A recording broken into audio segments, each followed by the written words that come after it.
Barchaga assalomu alaykum. Demak, neurologiya bo'limini navbatdagi video darsi bu serebral perfuziya hisoblanadi.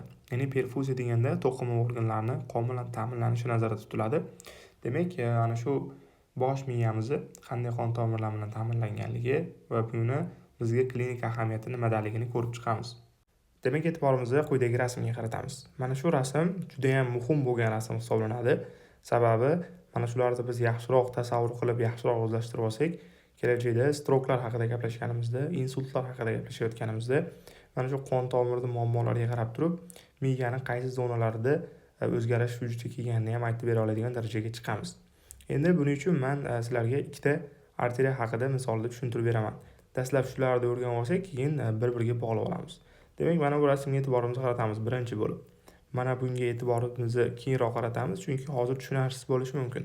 Biz bilamizki, mana aorta yurakdan qon boshlanadi, aorta kelib turib, mana bunday ravoq paydo qiladi. Endi bu qiyshiq yon tomondan olingan holati. Demak, aorta ravog'idan o'z navbatida 3 ta katta qon tomir tarqaladi. Birinchisi o'ng qo'l va o'sha bo'yinga ketadigan brachiosefalik arteriya bo'ladi. Ko'ryapsizlar, bitta tarmog'i o'ng qo'lga ketyapti, ikkinchi tarmog'i bo'yinga tomon ko'tarilib ketyapti. Va ikkinchi tarmoq, bu katta chiqadigan tarmoq, bu bo'lsa chap tomondagi uyqu arteriyasi hisoblanadi. Demak ko'ryapsizlar, o'ng tomondagi uyqu arteriya mana bu brachiosefalik arteriyani bir tarmog'i bo'lib chiqqan bo'lsa, mana bu chapga ketadigan uyqu arteriyasi bo'lsa, alohida o'zi bitta katta tarmoq bo'lib chiqar ekan. Undan keyin uchinchi tarmoq subklavian arteriya chiqadi. Demak, bu chap tomon, ya'ni left subclavian arteriya hisoblanadi. Bular bu tomonga chiqib, chap qo'lni qon bilan ta'minlab beradi. Demak, aortadagi 3 ta katta qon tomirni tushunib oldik. Endi bizga muhimlari mana shu common carotid arteriyalar. Xo'p, nomi qanday ketyapti? Common degani umumiy, carotid degani uyqu degani, arteriya degani arteriya. Ya'ni umumiy uyqu arteriyalari. O'z navbatida umumiy uyqu arteriyalari ma'lum bir joyga kelgandan keyin mana shu joyda ikkiga bo'linib ketadi. Buni rang bilan ham ajratib qo'yapti. Demak, qizil tashqariga qarab ketayotgani bu eksternal carotid arteriya, ya'ni tashqi uyqu arteriyasi. Va to'g'ri tepaga miyaga qarab ketayotgani bu internal carotid arteriyalar hisoblanadi. Internal carotid arteriya bo'lsa ichki uyqu arteriyasi degani. Bizga juda ham muhimi mana shu ichki uyqu arteriyasi hisoblanadi, chunki miyamizning juda ham katta qismini mana shu qon bilan ta'minlab beradi.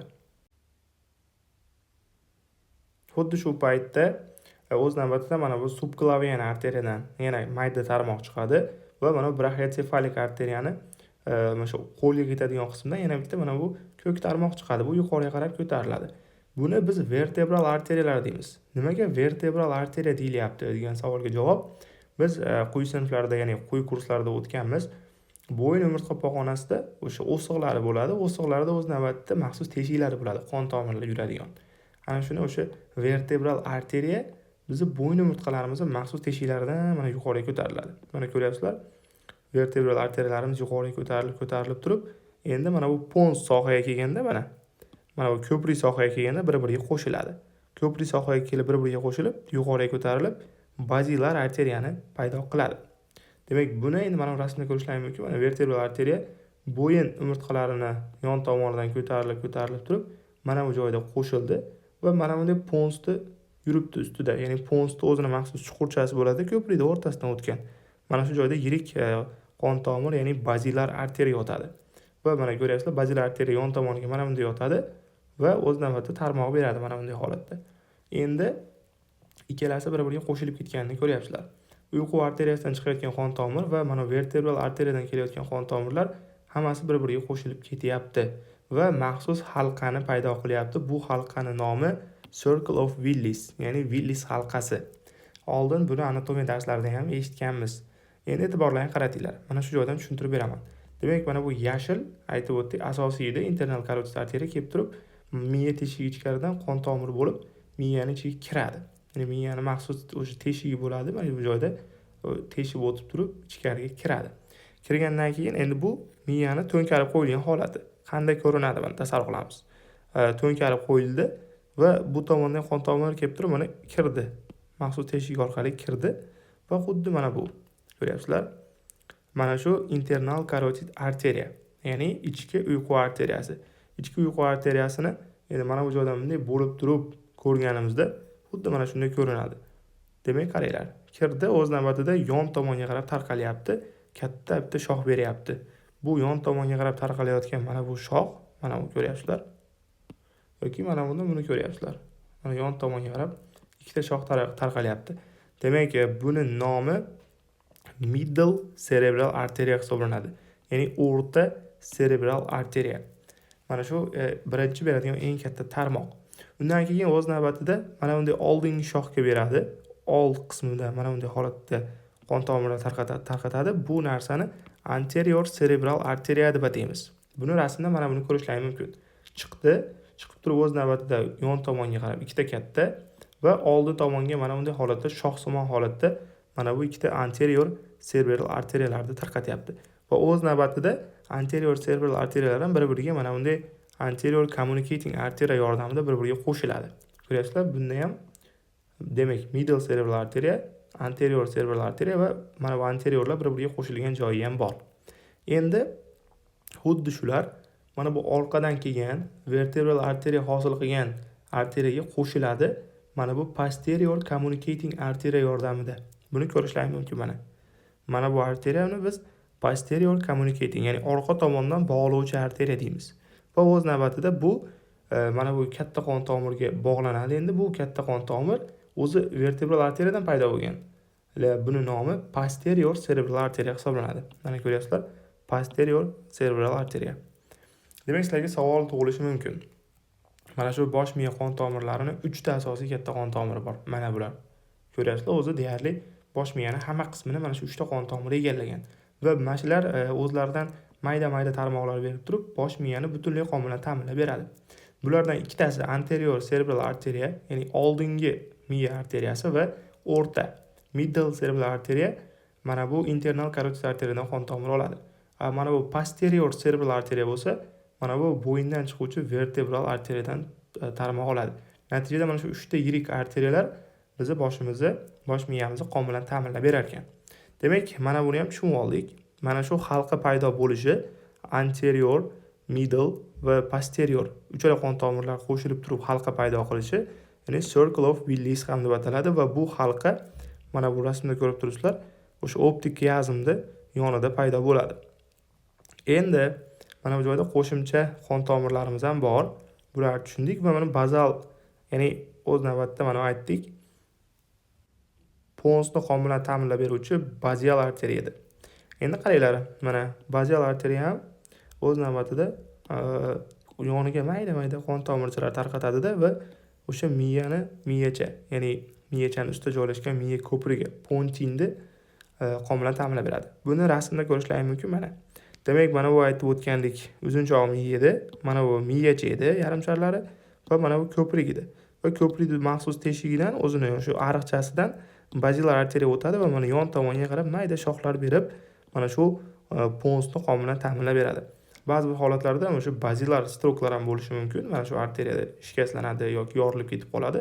Pons bajaradigan barcha vazifasi o'sha zahoti tushib ketadi. Buni keyingi darslarda gaplashib chiqamiz. Va o'z navbatida mana shu vertebral arteriyalar qo'shilib, bazilarni paydo qilib va yana yon tomonga qarab 3 ta shox beradi. Demak, bulardan birinchisi superior cerebellar arteriya.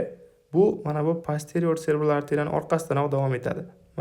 Mana bu posterior cerebral arteriya bo'lsa, orqasidan davom etadigani mana bu superior cerebellar. Ya'ni yuqori miyachani qon bilan ta'minlovchi. Miyachani yuqori qismlariga tarqalib qon bilan ta'minlab beradi.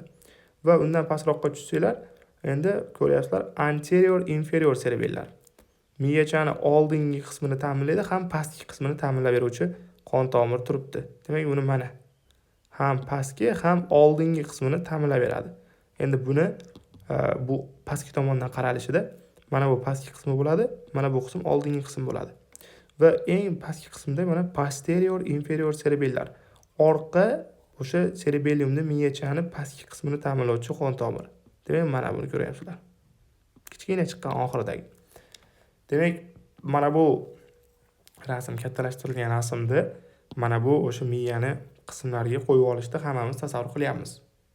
Ana endi biz mana bu rasmdagi ranglarga e'tibor qaratsak, demak, mana bu sariq liniyada ko'rsatilayotgani bu Mana bu anterior cerebral arteriya qon bilan ta'minlovchi zona. Mana ko'ryapsizlar, sariq qismda bu yuqoriga qarab ko'tarilgan. Mana bunday holatda oldingi qismda ma'lum bir zonasini uzun, to'g'ri yo'l sifatida ta'minlab turib, yuqoriga mana bunday holatda ko'tariladi.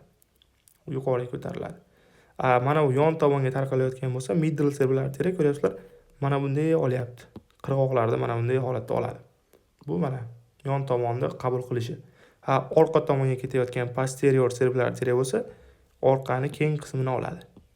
Demak, aytib o'tganman oldingi darslarda ham shunga qarab turib, biz qaysi arteriyada muammo bo'layotganligini mana bu yarim sharlar markazidagi buzilish bilan ham moslab aytib bera olamiz deb.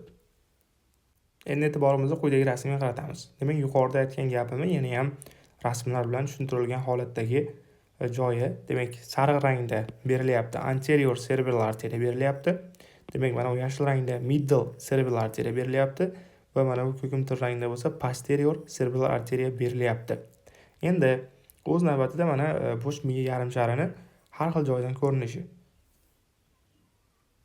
Demak, mana bu oldingi qismi, anterior qismi, mana bu posterior qismi xuddi qarab turibsizlar, boks pechatkaga o'xshab ko'rinadi. Mana bu bitta yarim sharni o'rtasidan kesib turib, mana bu qadoqsimon tana, ikkita yarim sharlarni bir-biriga bog'lab turuvchi qadoqsimon tanadan kesib turib, ikkiga bo'lgandagi holatimiz va mana bu pastki tomondan ko'rinilgandagi holati. Endi qaraymiz. Biz mana buni ko'rdik. Demak, to'g'ri mana shu joyda villi halqasi paydo bo'lib, anterior cerebral arteriya mana bunday tarqalib, shu joydagi sariq rangdagi zonalarni qon bilan ta'minlayotgan. Endi o'z navbatida bu yuqoriga qayrilib turib, mana ko'ryapsiz, yuqoriga qayrilib turib, mana bunday yuqori qismlargacha qon bilan ta'minlab beradi. Ya'ni boshqacha qilib aytganda cho'qqisini qon bilan ta'minlab beradi. Mana shu miya yarim sharlarida cho'qqisini. Endi buni o'rtasini shunday kesib olganimizda mana bunday ko'rinadi. Ya'ni mana bunday tarqalib orqaga ketadi, mana bunday tarqalib mana orqalar bilan birgalashib, mana shu boks perchatkani oldingi yuzi cho'qqisini qon bilan ta'minlab beradi. Endi middle cerebral arteriya yon tomondan mana bunday yon tomonlarda qon bilan ta'minlanishini ko'rib turibsizlar. Deyarli o'sha cho'qqidan boshlab pastgacha bo'lgan joylarni qon bilan ta'minlab beradi. Pastki tomondan ko'rinishi middle cerebral arteriya mana bu qismlardan yonga qarab tarqalib ketadi. Endi posterior cerebral arteriya pastdan ko'rinishidan juda ham katta zonalarda qabul qilyapti. Mana ko'ryapsizlar. Pastdan ketib turib, mana bunday holatga keladi.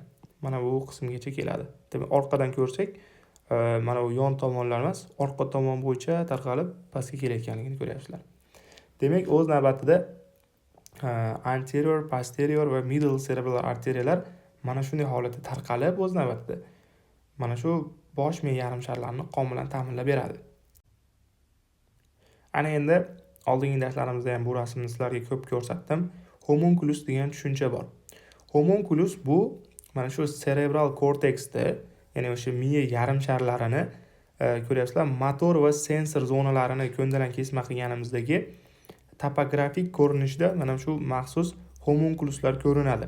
Ya'ni bu topografik ko'rinish o'sha bitta yo motor, mana bu joyda motor homunculus ko'ndalang kesmasini ko'ryapsizlar va mana bu bo'lsa sensor zonadagi homunculusni ko'ndalang kesmasini ko'ryapsizlar. Ya'ni miyani ko'ndalang kesma o'rtasidan bo'lib turib, orqa tomonidan ko'rinishi yoki oldingi tomonidan ko'rinishi mana shunday ko'rinadi. Va o'z navbatida aytib o'tganman, har bir mana bu miya yarim shardagi zonasi bizni organizmimizdagi turli qismlardagi motor va sensorga javob beradi deb aytgandik. Mana misol uchun aytib o'tdik, mana shu cho'qqi, eng yuqori cho'qqi qismi va o'rtasidan bo'lganimizda ham mana shu qismlari bo'lganida, buni yuqoridagi videoda ko'rdik. Bular sariq anterior cerebral arteriyadan qon bilan ta'minlanardi. Demak, motorikada aynan shu zona bizni oyoqlarimiz harakatini, ankle deganda, ya'ni to'piq holatdagi muskullarning harakati, tizza, hip deyapti, chanoq va trunk qisman o'sha gavda, bel qismidagi muskullarning harakatini ta'minlab beruvchi zona ekan. Agar mana shu zona zararlansa yoki boshqacha qilib aytganda anterior cerebral arteriyada stroke bo'lib, insult bo'lib qolsa, ishemik insult bo'lib qolsa, natijada mana shu motor homunculus vazifasi buziladi va u odam oyog'ini ishlata olmay qolishi mumkin. Va har doim bilasizlar, o'ng va chap qoidasi bor, ya'ni kontralateral holatda bo'ladi. Agar mana bu o'ng miya yarim shari bo'lsa, chap oyog'ini ishlata olmay qoladi. Agar chap miya yarim shari bo'lsa, o'ng oyog'ini ishlata olmay qoladi. Buni oldin ham gaplashganmiz. Demak, ko'rib oldinglar. Cho'qqida oyoq joylashgan ekan. Va undan keyin mana bu middle cerebral arteriyaning zonasi kattaroq middle cerebral arteriyani ham cho'qqiga yaqin qismlarida shoulder, elbow, wrist, hand, little ring, ya'ni o'sha barmoqlarda aytyapti. Demak, yelka, tirsak, bilak, qo'l, barmoqlar, demak mana shu qismda qon bilan ta'minlanib innervatsiya bo'lsa, undan pastki qismdagi mana shu middle cerebral arteriya ta'minlaydigan zonani pastki qismida yuz, asosan mana shu yuzning muskullari, ko'ryapsizlar, qosh, ko'zda harakatlantiruvchi, mana harakatlantiruvchi deyman, qovoqlar, mana bu yerda lips ko'ryapsizlar. Lips bu lablarimiz, jag', til, yutinish reflekslari. Demak, mana shularning ko'pchiligi mana shu middle cerebral arteriyadan qon bilan oladi va pastki qismidan, chakka qismiga to'g'ri kelib qoladi bu. Agar bordi-yu, odamda qo'l ishlamay qolishi mumkin, gapirmay qo'yishi mumkin insult bo'lgandan keyin, yoki yuzning mimikasini ishlata olmay qolishi ham mumkin. Bunda middle cerebral arteriyada bog'liq bo'lgan muammo bo'ladi. Asosan o'chog'ini mana shu arteriyadan qidirishimiz kerak bo'ladi. Tromb turib qolgan bo'lishi mumkin, embol bo'lib qolgan bo'lishi mumkin. Demak, ko'rib turibsizlar. Lekin posterior cerebral arteriyada motor yoki sensor mana bu homunculuslarda o'zini ahamiyati yo'q. Chunki asosan miyani ensa qism orqa tomonini qon bilan ta'minlaydi va shuning uchun asosan ko'rish markazi bilan bog'liq muammolar kelib chiqadi. Posterior cerebral arteriya zararlansa. Demak, ana endi mana shu rasmda ham to'liq mohiyatini tushunib oldik. 3 ta muhim arteriya bizni miyamizga qon bilan ta'minlab berar ekan. Demak, mana shu homunculuslar ko'ndalang kesmasidagi topografik holatdagi tarqalishi, qaysi qon tomiri buzilsa, qaysi organimiz zararlanadi degan holatdagi rasmi. Ana endi yana bir atamani bilib olishligimiz kerak. Bu atama watershed zonalar hisoblanadi. Watershed zona shunaqa atamaki, buni barcha organlar sistemasidan bilib olishligimiz kerak. Misol uchun, oshqozon hazm traktida ham, miyada ham aytishimiz mumkin yoki boshqa organlar tizimida ham aytishimiz mumkin. Watershed zonalari bo'ladi. Watershed zona qon bilan yaxshi ta'minlanmaydigan, asosan o'sha ishemik holatdagi insultga yoki ishemiyaga juda ham haligi sezgir bo'ladigan zonalar aytiladi. Demak, miyani ham o'sha qon tomiri yaxshi yetib bora olmaydigan joylari bor va o'sha insultga sezgir bo'lgan zonalari bor. Demak, buni biz watershed zonalar deymiz. Savol tug'iladi, xo'p, qayerda? Watershed zonalari asosan mana bu joyga yozyapti. Cortical borderlar hisoblanadi. Ya'ni miyani korteksning burchaklari bo'ladi. Nima uchun aynan burchaklar? Chunki bular ko'pincha mana ko'ryapsizlar, anterior va middle cerebral arteriyani va posterior va middle cerebral arteriyani orasida paydo bo'ladigan anastomozlardan burchagi hisoblanadi. Demak, mana o'rta qismda aytib o'tdik, middle cerebral arteriya, yuqori qismda anterior cerebral arteriya dedik va mana orqa qismlarda bo'lsa posterior cerebral arteriya dedik. Xuddi mana shu o'rta bilan oldini bog'lab turuvchi zona bor, yaxshi bog'lanmay qoladi, qon tomiri yetarli bo'lmay qolishi mumkin. Ya'ni asosiy qon tomir ta'minlagandan ko'ra, demak, bog'lama qon tomirlar ta'minlasa yetarli qon bormasligi aniq. Demak, anterior cerebral arteriyadan kelayotgan qon tomirlar bilan middle cerebral arteriyadan kelgan qon tomirlar qo'shilib turib, mana shu joyda bir-biriga anastomoz paydo qiladi. Lekin shu anastomoz bo'lganligi uchun shu watershed zona. Chunki asosiy qon tomir beradigan qon bera olmaydi. Demak, ko'ryapsizlar. Orqa tomonda ham xuddi shunaqa middle cerebral arteriya mana bunday keladi va posterior cerebral arteriya mana bunday chiqadi. Natijada ularning orasida qo'shilib anastomoz paydo bo'ladi va asosiy qon tomir bergandan ko'ra anastomoz yetarli qonni bera olmaydi. Natijada mana shu 4 ta burchak, cortical borderlar watershed zonalar hisoblanadi. Ya'ni ishemiya bo'lib qolsa, miyaga yaxshi qon yetib bormasa, birinchi bo'lib mana shu 4 ta zona zararlanadi. Va ba'zan middle cerebral arteriyani chuqur va yuzak venalari bo'ladi. Ya'ni miyani chuqur strukturalariga kirib ketadi va yuzakida qolayotgan o'sha arteriyalari bo'ladi. Ularning orasidagi yuza arteriya, bog'lama arteriyalar yetarli miqdorda mana shu zonani ham qon bilan ta'minlay olmasligi mumkin. Demak, mana shu qizil rangda berilgan holat ham qisman watershed zonaga misol bo'ladi. Lekin asosiy 4 ta mana bu cortical borderlarni sizlar watershed zona deb ataysizlar. Xuddi shunaqa watershed zonalar yana bizni ovqat hazm qilish traktimizda ichaklarimiz bor, ya'ni yo'g'onchilik ko'tariluvchi, undan keyin ko'ndalang tushuvchi ichaklar bor. Xuddi mana shunda o'zini mezenterik arteriyalar bo'ladi. Superior, inferior mezenterik arteriyalar bo'ladi.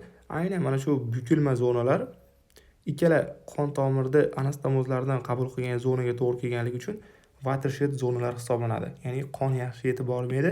Agar bordi-yu qon tomirida bog'liq muammo bo'lsa yoki qanaqadir embol bo'lib qolsa, aynan mana shu zonalar birinchi zararlanadi degan tushuncha bor. Xuddi shunday miyada ham ikkita yirik qon tomirda anastomozdan paydo bo'lgan mayda qon tomirlar ta'minlaydigan zona watershed zonasi hisoblanadi.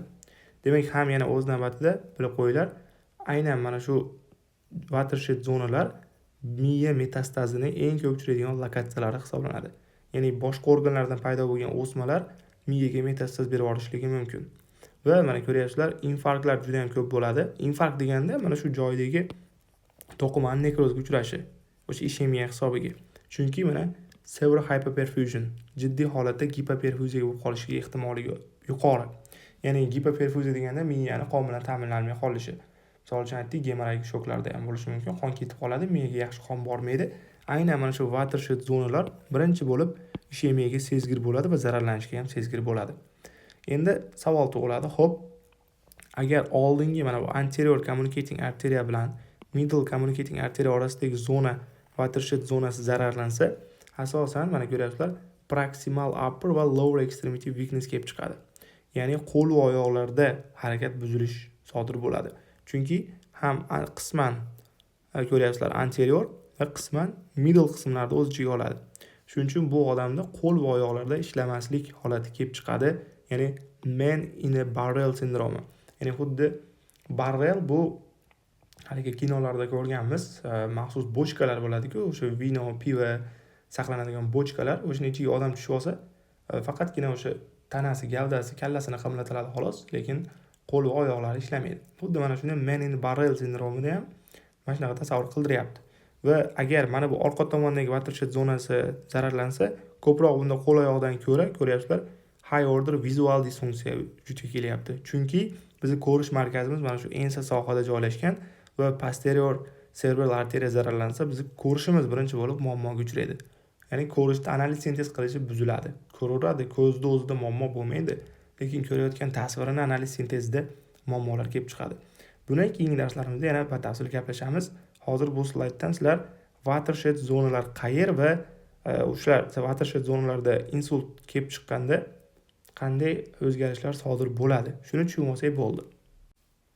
Ana endi quyidagi rasm orqali biz kranial nervlar va ana shu miyadagi qon tomirlarida lokatsiyasini bir-biriga bog'lab olishligimiz kerak. Demak, biz yuqorida ko'rdik, mana bu qon tomirlar qanday joylashganligini fahmladik. Demak, mana bu o'sha internal carotid arteriya o'z navbatida bu yon tomonga qarab middle cerebral arteriyani beradi. Oldingi tomonga qarab anterior cerebral arteriya ketadi. Mana bu bo'yin qismidan ko'tarilgan vertebral arteriyalar qo'shilib basilar arteriyani paydo qilib yuqoriga ko'tarilib, demak posterior communicating arteriya bo'lib oldidagilarga qo'shilib villi halqasini paydo qiladi. O'z navbatda basilar arteriyani oldingi qismidan mana bu miyaning orqa qismiga ketuvchi posterior cerebral arteriya paydo bo'ladi va sekin miyachani qon bilan ta'minlaydi. Mana shunday holatda demak miyani qon bilan ta'minlanishini tushunib yetdik. Endi kranial nervlar ham bor, 12 juft. Aynan mana shu miyani pastki qismlari, markazlardan tashqari qismlardan chiquvchi nervlar. Demak, ana shular bilan lokatsiyasini bilib olishligimiz kerak. Bu lokatsiyasini bilishimiz bizga nimada ahamiyatli? Ba'zi bir holatlarda mana shu qon tomirlarida anevrizmalar paydo bo'lib qolishligi ham mumkin. Anevrizma degani qon tomir devorini ballonga o'xshab kengayish holati. Ya'ni mana bunday holatda anevrizmalar paydo bo'lib qoladi qon tomir devorida va shu anevrizmalar keyinchalik yonidagi kranial nervni ezib qo'yishligi ham mumkin va o'ziga xos ana shu kranial nervni simptomlarini ham beradi. Buni birinchi ahamiyati.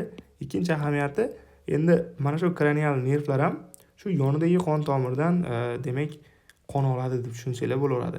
Shu kranial nervni yonveridagi qon tomir insult bo'lib, ya'ni ishemiya bo'lsa, ana shu kranial nerv ishlab chiqariladigan yadrolardagi neyronlarga ham ya'ni yetarli miqdorda qon yetib bormaydi.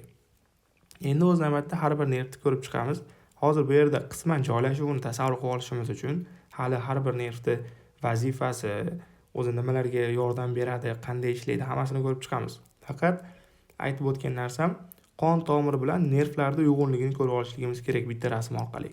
Demak, birinchi nerv o'z navbatida hid bilish nervi, mana ko'ryapsizlar.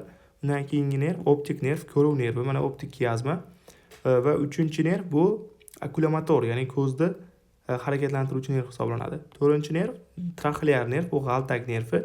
Demak, ko'ryapsizlar, 1dan 4ga boshlab sekin pastga tushib boryapti. Demak, dastlabki holatlarda o'zi mana bu birinchi nerv faqat markazlarda yotsa, ikkinchi nerv bo'lsa sal pastroqqa tushyapti, uchinchi nerv, to'rtinchi nervdan boshlab turib o'rta miya sohasidan, sekin o'sha ko'prik sohasidan chiqishni boshlaydi nervlar. Va mana shu 4 ta nerv joylashgan joyda deyarli mana villi halqasi tugaydi. Undan keyingi hamma nervimiz mana pons sohadan ishlab chiqariladi. Ponsda demak 5-nervni ko'ryapsizlar. 5-nerv bu trigeminal 3 shoxli nerv va 6-nervni ko'ryapsizlar. Abducens nerv bu ham ko'zda harakatiga yordam beradi va ponsda 7 va 8-nervlarni ko'rib turibsizlar. Ya'ni yuz nervi va eshituv nervlari. Demak, mana shu 4 ta nervimiz ko'prikdan ishlab chiqariladi. Agar bordi-yu ko'prikda qon bilan ta'minlanish buzilsa, mana shu 4 ta nervda ham bog'liq muammolar kelib chiqar ekan. Va oxirgi 4 ta nervimiz midbrain, ya'ni medulla, ya'ni uzunchoq miya sohasidan ishlab chiqariladi. Demak, 9-nerv ko'ryapsizlar, glossopharyngeal, 10-nerv nervus vagus, 11-nerv 11-nervim aksessoriy nerv hisoblanadi, ya'ni qo'shimcha nerv va 12-nerv bo'lsa gipoglossal nerv hisoblanadi. Ya'ni tilda harakatlantiruvchi nervlar. Demak, xuddi mana shu holatda joylashadi bu nervlar va qon tomirlari ham mana shularning yon tomonida xuddi shunday sengib ketgan holatda uyg'unlashib bir-biri bilan joylashadi. Demak, bu umumiy tasavvur bo'lsin sizlarda, ya'ni qon tomir va nervlar qanday joylashadi. Keyinchalik agar alohida ko'rsatadigan bo'lsam, bu rasmlarda ya'ni yopishmay qolishligi mumkin bir-biriga. Ana endi navbatdagi slaydimizda biz cerebral perfuziya haqida gaplashib o'tamiz. Demak, bu miyamizda qon bilan ta'minlanishda bir qancha biz bilib olishimiz kerak bo'lgan fiziologik joylari bor. Ya'ni bu juda ham klinik ahamiyatga ega. Endi e'tiborimizni qaratsak, cerebral perfuziya demak o'zi maxsus autoregulyatsiyaga ega. Autoregulyatsiya degani biz buni hal qilmaymiz, o'zidan o'zi boshqarish tizimiga ega. Ya'ni miyada qon yaxshiroq kelyapti yoki ko'p kelyapti, buni sizlar o'zlaring hal qilib turib, miyaga ko'proq qon jo'natish, kamroq qon jo'natishni hal qilmaydi. Odamlar organizmi ichida gomeostaz bor, ya'ni o'zi ya'ni bu narsalarni hal qilish jarayonini autoregulyatsiya deymiz. Demak, asosan cerebral perfuziya autoregulyatsiyasi karbonat angidrid gazi bilan bog'liq. Bu nima degani? Deyarli hamma organimda demak cerebral perfuziyadan farqli ravishda autoregulyatsiyasi kislorod gaziga bog'liq bo'ladi. Deyarli ko'p organimizda. Bu nima degani? Kislorod kam bo'lsa, u organlarda endi kislorod kamligini sezib turib ko'proq qon olib keladi. Yoki kislorod miqdori ko'payib ketsa, qon tomirlari toraytirib turib kislorodning miqdorini kamaytiradi.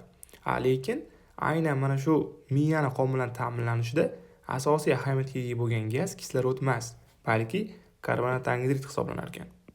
Karbonat angidrid o'z navbatida kislorodga nisbatan blood-brain baryerdan tez o'tib ketadi, ham bu karbonat kislota paydo qilib, ya'ni o'zini vodorod ionlarini hosil qilganligi uchun vodorodni sezuvchi retseptorlar bo'ladi. Ya'ni o'sha kislotali muhitni sezuvchi retseptorlar faol holatda bo'lganligi uchun miyada karbonat angidrid gazi kislorodga nisbatan ahamiyatliroq.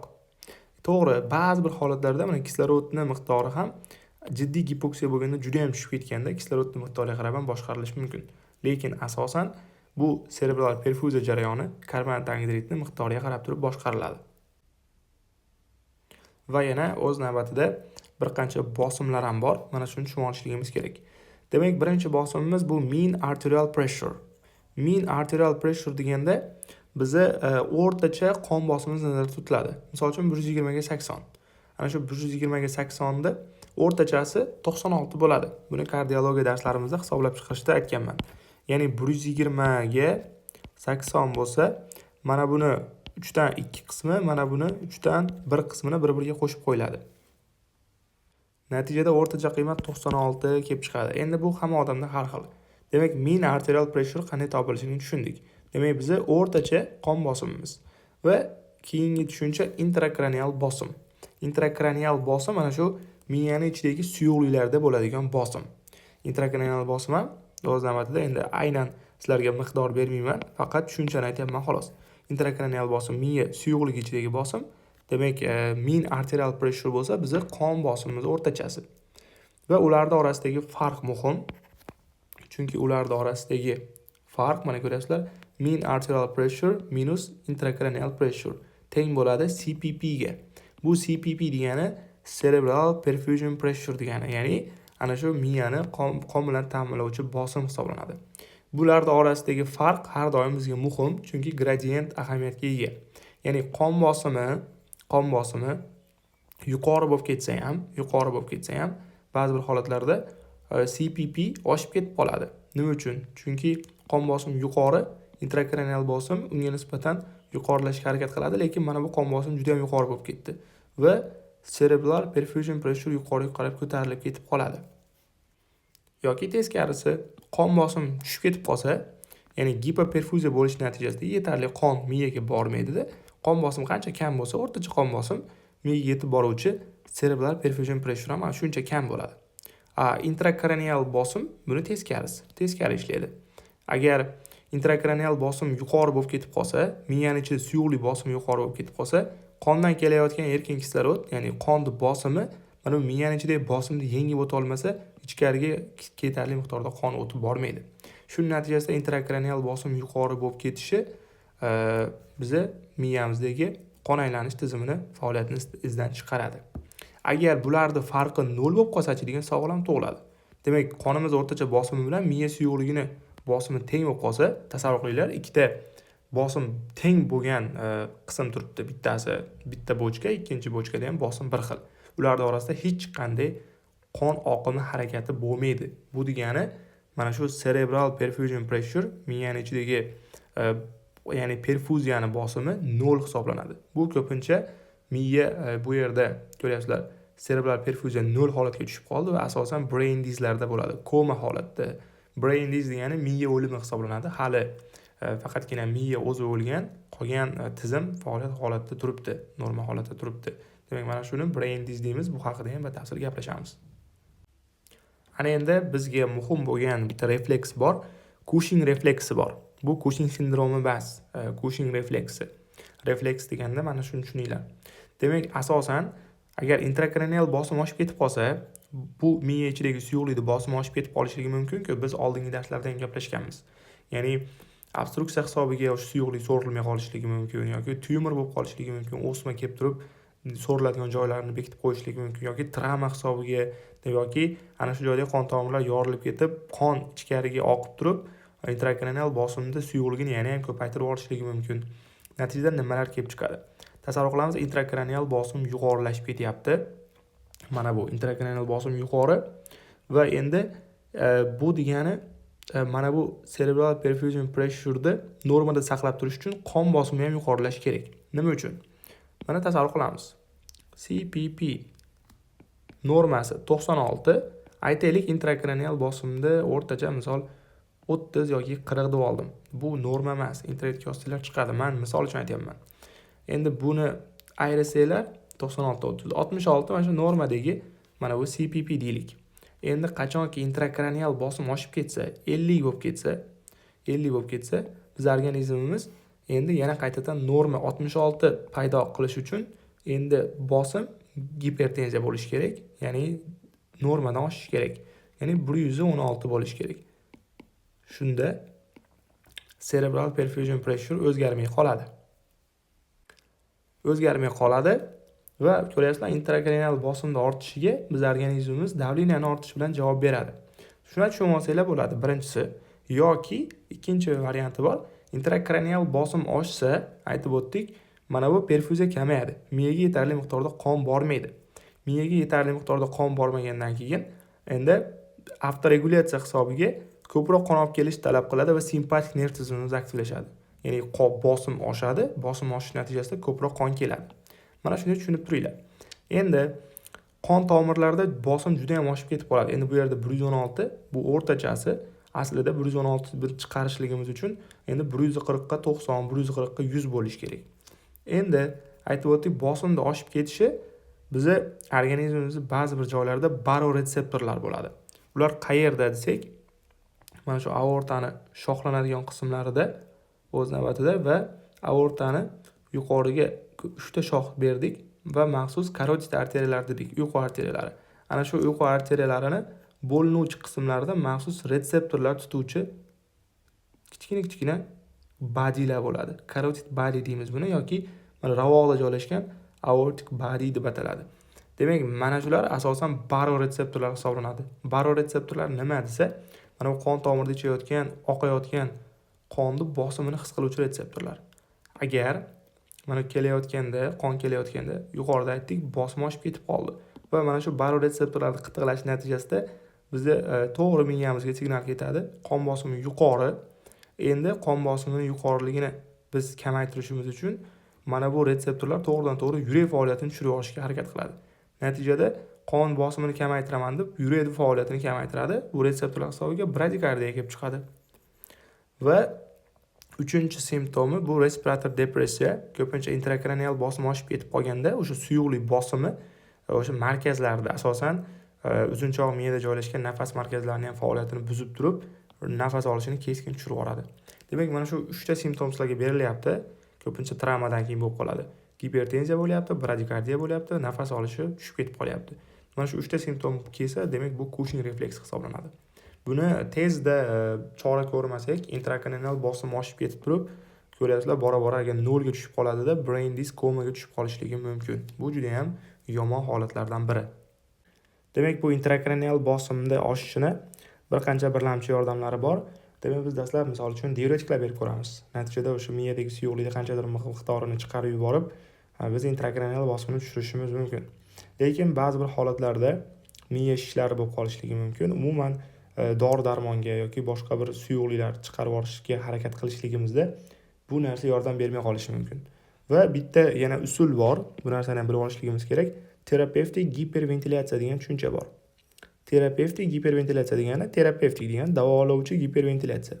Qanday davolaydi? Bizda giperventilatsiya holat bo'lsa, tez-tez chuqur nafas olsak, karbonat angidrid gazi organizmdan tezda chiqib ketib qoladi. Qonda karbonat angidridning parsial bosimi anchagina kamayib ketadi.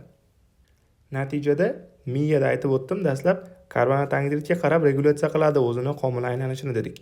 Natijada qonda karbonat angidrid keskin tushib ketgandan keyin miyada qon tomirlarida karbonat angidrid kam. Nima deb o'ylaydi endi? Bizga yetarli miqdorda kislorod kelyapti, qon kelyapti.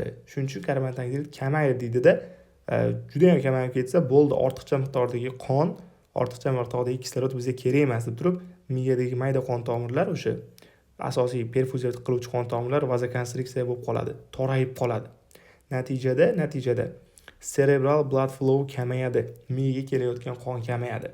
Aytib o'tdik, mana bu joyda intrakranial bosim oshganda gipertenziya bo'lib, katta bosim bilan miyaga qon olib boryotdi. Va biz terapevtik giperventilatsiya qilganimizdan keyin vazokonstriksiya bo'lib qon tomirlar torayib. Endi tor qon tomirga yetarli miqdorda qon kelmaydi, davleniya baland bo'lsa ham, shuni hisobiga miyaga yaxshi qon bormagandan keyin intrakranial bosim ham, bu suyuqlik ham qondan hosil bo'ladi-ku, bu ham keskin tushadi. Demak, aytib o'tdim, agar boshqa chorasi bilan davolab bo'lmasa, dori-darmon bilan terapevtik giperventilatsiya ham intrakranial bosimni kamaytirish uchun bitta usul hisoblanar ekan. Demak, mana bu joydagi ma'lumotga e'tiborimizni qaratib qo'yamiz. Gipoksimiya bo'lganda, ya'ni kislorod miqdori kamayib ketganda, o'sha miyadagi perfuziya bosimi oshadi, qachonki kislorodni parsial bosimi 50 dan kam bo'lganda. Bu nima degani? Aytib o'tdik-ku, qachon kislorodga qarab o'zini regulyatsiya qiladi. Bu severe hipoksiya bo'lganda, jiddiy gipoksiya bo'lib, jiddiy kislorod yetishmovchiligi bo'lganda, ko'pincha 50 dan tushib ketib qoladi. O'zi normasi qonda kislorodniki 104 gacha bo'ladi. 90-104 orasida bo'ladi millimetr simov ustunida. Mana shusi norma. 50 dan tushib ketdi degani juda ham katta gipoksimiya degani. Mana shu paytda keyin mana bu perfusion pressure bu kislorodga qarab turib sekin ko'tarilishni boshlar ekan. Lekin CPP to'g'ridan-to'g'ri karbonat angidridga proporsional holatda bog'liq. Bu degani karbonat angidrid nomiga o'zgarishi miyadagi mana shu perfuziyani yoki ko'tarilishiga yoki kamayishiga olib keladi. Qachonki karbonat angidridning bosimi juda ham yuqori bo'lib ketsa, 90 dan oshib ketsa, shunda bir-biriga qarab proporsional holatga o'zgarmaydi. Chunki 90 degani juda ham katta miqdorda karbonat angidrid degani. Normada 40-46 bo'ladi xolos. Ana endi sizlar bilan brain disk haqida qisqacha gaplashib chiqamiz. Demak, miyani o'limi yoki boshqacha qilib aytganda koma holatini ko'rib chiqamiz. Endi demak, miya o'lganda qanday biz tashxis qo'yib olamiz? Qanday bilishimiz mumkin bu narsalarda? Birinchi bo'lib mana ko'ryapsizlar, klinik holatlar javob berish kerak mana shularga. Xo'p, agar bemorimizda clinical yoki brain imaging ma'lum bir sababni ko'rsatib turgan bo'lsa, yoki nima degani, biror bir avariya bo'lib ketgan bo'lishligi mumkin, tumor bo'lishi mumkin, insult bo'lishi mumkin. Demak, imaging qilganimizda MRT yoki kompyuter tomografiya qilganimizda aniq ko'rsatib turuvchi faktorni ko'rib turibmiz. Demak, avariya biz qo'ydik bitta. Va yana o'z navbatida bizni chalg'ituvchi qo'shimcha faktorlar bo'lmasligi kerak. Misol uchun sedativlar, metaboliklar bo'lishi mumkin. Demak, ma'lum bir dori-darmonlar hisobiga miya faoliyatining keskin tushib ketishi natijasida inson komaga tushib qolgan bo'lishligi mumkin. Zaharlanishlar bo'lishi mumkin. Yoki ichkaridagi metabolik jarayonlar, nima deydi, elektrolitlar disbalansi natijasida kelib chiqib qolgan bo'lishi mumkin-da u odam koma holatda. Mana shular bo'lmasligi kerak. Va mana aytayapti, drug intoxication yoki poisoning, biror bir dori bilan zaharlanish yoki o'sha biror bir zaharli moddalar bilan zaharlanish holati bo'lmasligi kerak. Buni ham chiqarib olishligimiz kerak va tana temperaturasi 36 gradusdan yuqori holatda bo'lishi kerak. Sistolik qon bosimi 100 dan oshgan bo'lishi kerak. 100 dan yuqori bo'lishi kerak. Sistolik bosim normada 120 ga 80.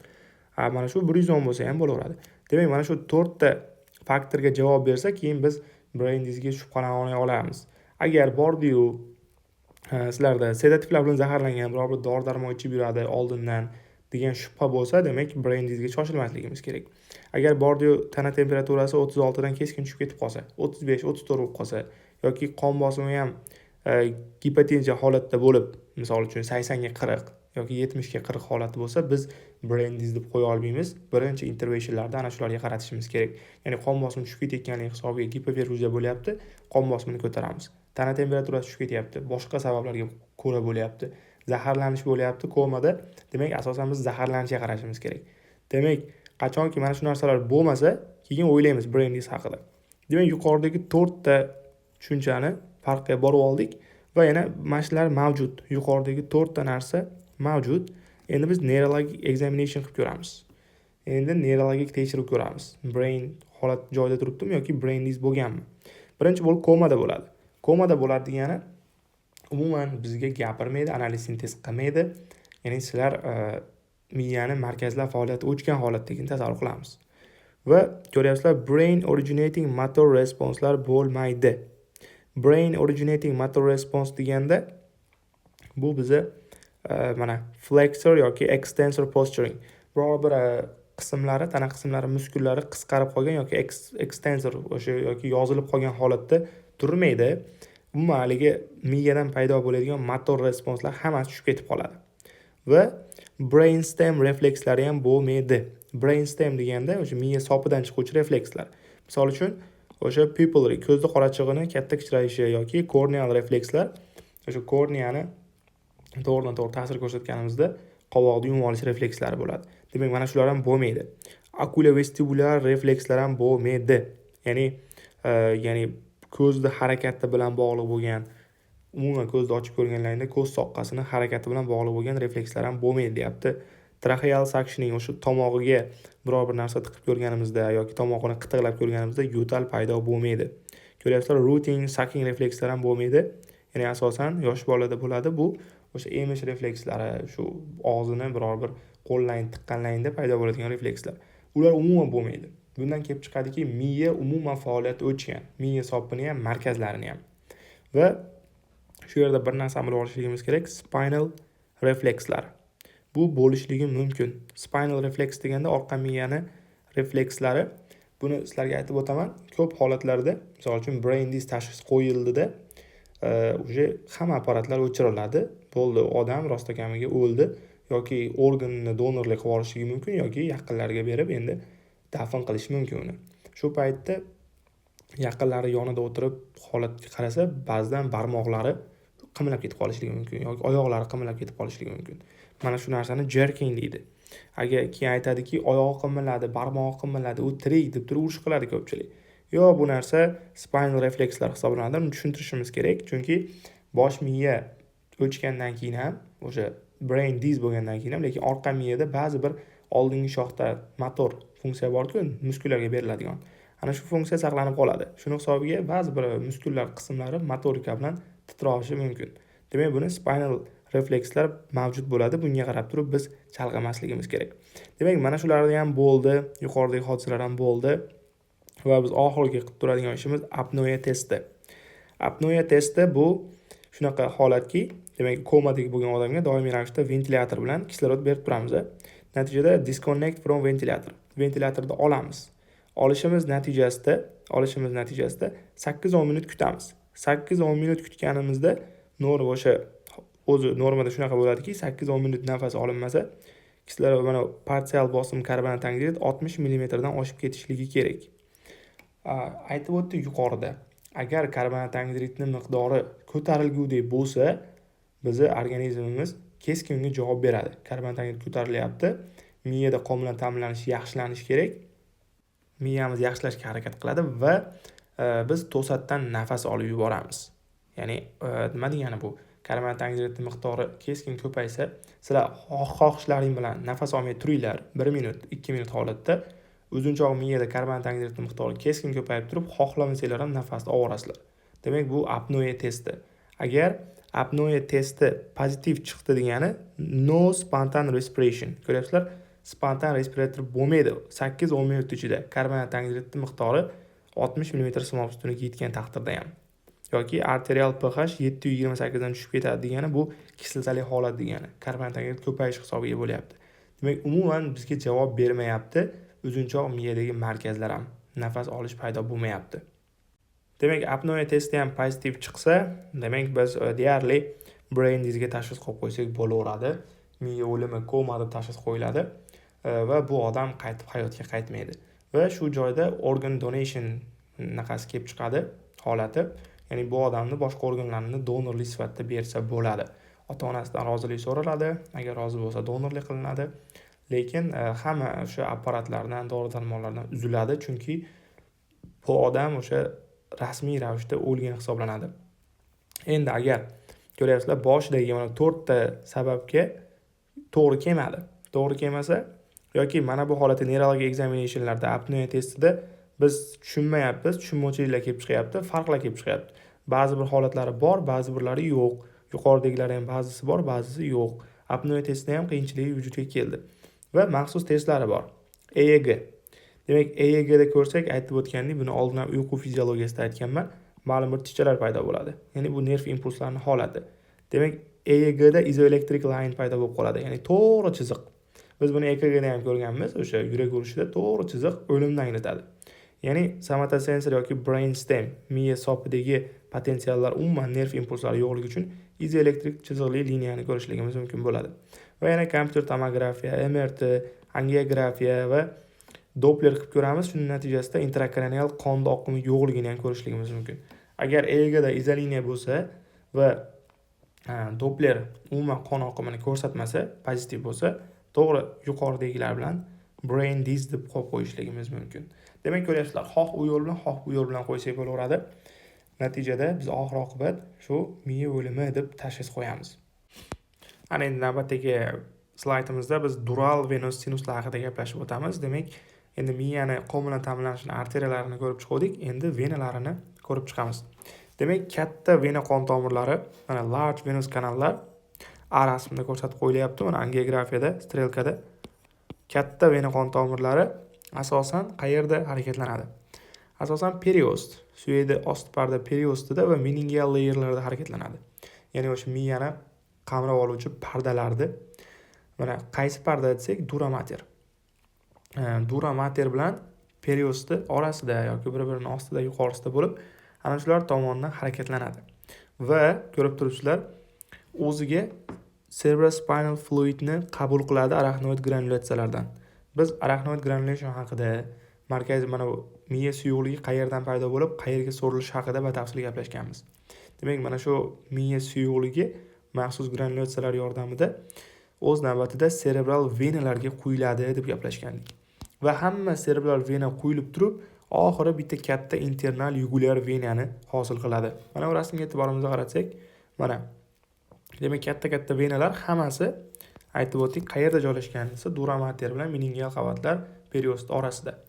Va mana superior sagittal sinus, mana asosiy lokatsiyasi hisoblanadi arachnoid granulyatsiyalardan qabul qiluvchi vena. Chunki arachnoid granulyatsiyalar ham to'g'ri mana shunday holatda joylashganida, ko'ndan kesmasdan e'tibor bersanglar.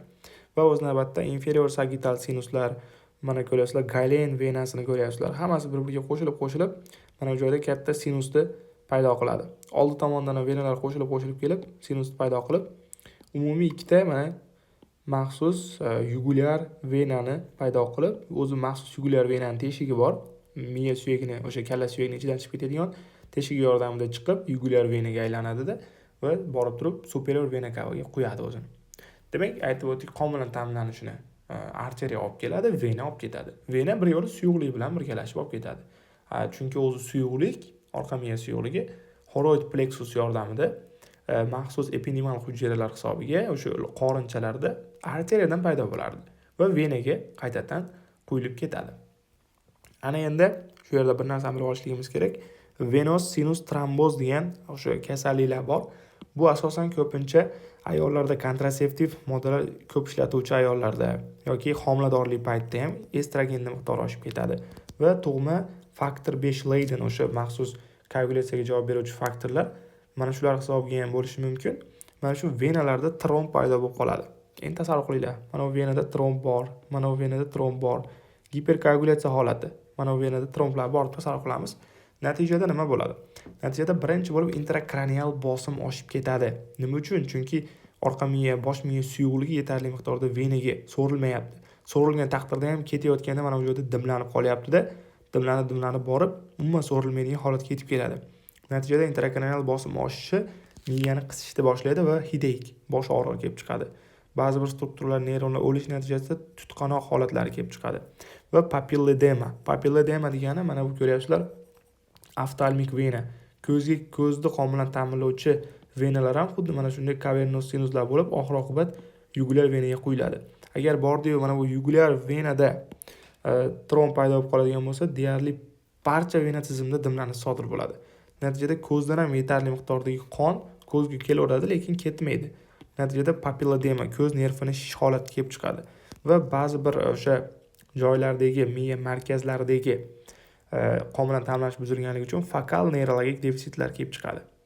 Va ba'zi bir holatlarda qon dimlanib turib, venoz gemorragiyalarga, shu joyga insultlarga ham olib kelishligi mumkin. Demak, mana shu bizga venalarning ahamiyati mana shu kasalliklarda muhim bo'ladi. Ana endi shu slayd yordamida bugungi videomizni yakunlaymiz. Demak, bu slayd sizlarga brain disease va cardiac disease bir-biridan farqlab olishimiz uchun kerak bo'ladi. Demak, cardiac disease o'z nomi bilan yurak bilan bog'liq bo'lgan o'lim. Mana ko'rasizlar, yurak deyarli o'sha qisqarishdan to'xtaydi va bu jarayon irreversible, ya'ni orqaga umuman qaytmaydi. Sabablari bo'lishi mumkin, electrical bo'lishi mumkin, yurakda o'zida o'tkazuvchanligi yoki mexanik asistola bo'lishi mumkin. Asistola degani qisqaruvchanlikning yo'qligi degani. Natijada circulatory arrest kelib chiqadi, ya'ni umuman qonni haydab beruvchi nasos faoliyatini to'xtatgandan keyin hech qaysi organga qon bormaydi. Sirkulyatsiya to'xtaydi. Va apnoyani bo'lishi universal deyapti. Deyarli barcha o'sha kardiak dizlarda apnoya bo'ladi, nafas olish to'xtaydi va hech qanday test qilish shart emas, apnoya test qilishi. Va ko'pincha buni bilishligimiz uchun 5 minut demak life supportdan uzib qo'yamiz. Ya'ni barcha narsalardan 5 minut olib qo'ysak, orqaga qaytmagandan keyin demak kardiak diz kelib chiqdi o'z-o'zidan. Bu jarayon o'sha o'lim. Endi brain disease bo'lsa, yuqorida aytib o'tdik, massive brain injury bo'lishi mumkin, travma, bizga aniq bir sabab bo'lishligi mumkin, lekin bizni chalg'ituvchi faktorlar bo'lmasligi kerak. Confounding factor deganda bizni chalg'ituvchilar, intoksikatsiya, zaharlanishlar bo'lmasligi kerak. Va o'sha brain stem reflekslari, miya sof refleksdagi hech qaysi bir kranial nerv refleksiya mavjud bo'lmasligi kerak va ko'pincha o'sha brain stem, ya'ni miya sopi ayniqsa o'zunchoq miya funksiyasida turibdimi yoki bular ham deyarli o'ldimi, mana shuni bilishligimiz uchun apnoya test o'tkazamiz oxiri. Shu keyslarda bor, step 2 keyslarda ham juda ham muhim. Apnoya test brain disease tashxis qo'yuvchi oxirgi confirm test hisoblanadi. Apnoya testdan pozitiv chiqib javob bermasa, demak biz brain disease qo'rqmasdan tashxis qo'yib qo'yamiz. Lekin brain disease aytib o'tdik, o'zini maxsus kriteriyalari bor. Ya'ni shuni esdan chiqarib qo'ymanglar, qon bosimi 100 dan yuqori bo'lishi kerak. Tana harorati 36 dan yuqori bo'lishi kerak. Agar bular ko'rsatkichlar boshqacha bo'lsa, brain disease tashxis qo'ya olmaymiz. Demak, mana shu ma'lumotlar bilan bugungi mavzuyimizni yakunlaymiz. Juda ham qiziq mavzu bo'ldi. Chunki bu olgan bilimlarimiz hali patologiyada hali anchagina asqotadi. Hammaga xayr, salomat bo'linglar.